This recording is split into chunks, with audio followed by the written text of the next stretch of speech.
अस्सलाम वालेकुम students, welcome back on chemistry by Saqi. Students, FSc chemistry first year chapter 4 solid and liquid के past paper और कुछ important short questions को हम डिस्कस कर रहे थे जो कि पास्ट पेपर में काफ़ी बार रिपीट हुए हैं। तो आज रिमेनिंग शॉर्ट क्वेश्चंस को देखेंगे। तो इसमें हमारे पास सबसे पहला है, graphite is conductor in one direction while non conductor is the other direction why. कि ग्रेफाइट एक डायरेक्शन में कंडक्टर है, दूसरी डायरेक्शन में नॉन कंडक्टर है, उसकी क्या वजह है। Some of the crystal show variation in the physical property. कुछ क्रिस्टल जो होते हैं वो फिजिकल प्रॉपर्टीज़ में काफ़ी चेंजिंग उनके अंदर होती है। वो डिपेंड करता है कि इनकी डायरेक्शन किस तरफ है। Properties are called and isotropic properties. जैसा कि हमारे पास phenomena related to anisotropy, इसको ये हमारे पास ऐसा फिनोमेना है जिसको हम क्या नेम देते हैं, anisotropy. Graphite show anisotropy. Graphite show a layer when the electricity is passed through parallel to the layer। जब इलेक्ट्रिसिटी इन लेयर्स के से पास होती है, it is a good conductor. तो ये गुड कंडक्टर है। when it is passed perpendicular to the layers, it is a non it is a when it is passed perpendicular to the layers, it is not a good conductor. जब ये प्रीपेंडिकुलर layers में से पास होता है तो ये हमारे पास एक गुड कंडक्टर नहीं होता। नेक्स्ट है, differentiate between isomorphism, polymorphism and allotropy.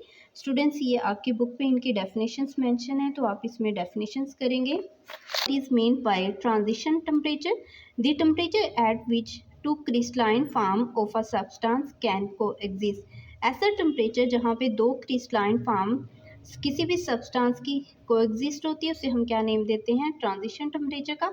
Also it is the temperature, ये वो temperature at which one crystal form of one element can be converted to the other one, जिसमें से क्रिस्टल की एक form एक एलिमेंट से दूसरे में कन्वर्ट होती है। For example, at 95.5 Celsius rhombic and monoclinic form coexist.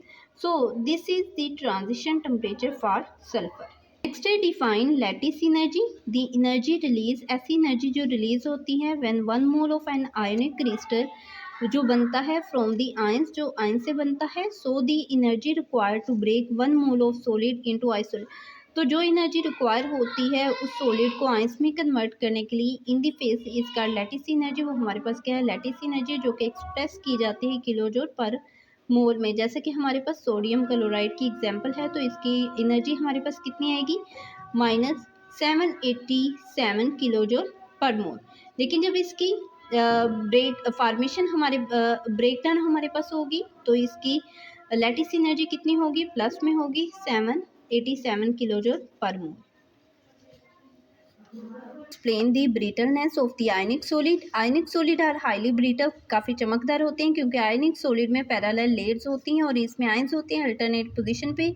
ये एक लेयर दूसरी लेयर के ऊपर क्या करती है, स्लाइड करती हैं। And some charge ions lie parallel to each other, some जो चार्ज होते हैं वो लाई करते हैं parallel each other because their repulsion they show brittleness, क्योंकि इनकी रिपल्शन से क्या होती है, ब्रिटलनेस शो होती है, यानी चमक पैदा होती है। What is mean by electron pool और गैस थ्योरी, तो इसका आंसर आपको बुक से मिल जाएगा। Diamond is an example of covalent compound. Diamond covalent compound की एग्जाम्पल है जिसके अंदर कंपैक्ट अरेंजमेंट होती है और इनके दरमियान इंटरमोलिकुलर जो स्पेस होती है वो नहीं होती। डेट्स वाई इनके दरमियान जो इलेक्ट्रॉन्स है वो भी पास नहीं हो सकती। इस वजह से हम ये कह सकते हैं diamond is very hard and insulated. Next है, how the liquid crystal help in the detection of the blockage in the veins arteries. तो आप ये लिक्विड क्रिस्टल का यूज़ दे सकते हैं, एप्लीकेशन लिक्विड क्रिस्टल की। नेक्स्ट है, ionic crystal do not conduct electricity in solid.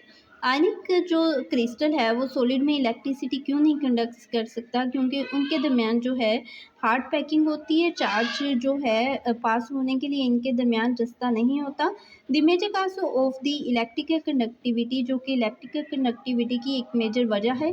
Therefore ionic crystal do not conduct electricity in pure solid form. Students, ये थे कुछ इंपॉर्टेंट शॉर्ट क्वेश्चन जो कि पास्ट पेपर के लिहाज से काफ़ी इंपॉर्टेंट है। नेक्स्ट इंशाल्लाह हम थ्योरी के लिहाज से लेक्चर स्टार्ट करेंगे। मिलते हैं नेक्स्ट लेक्चर में, तब तक के लिए अल्लाह हाफिज़।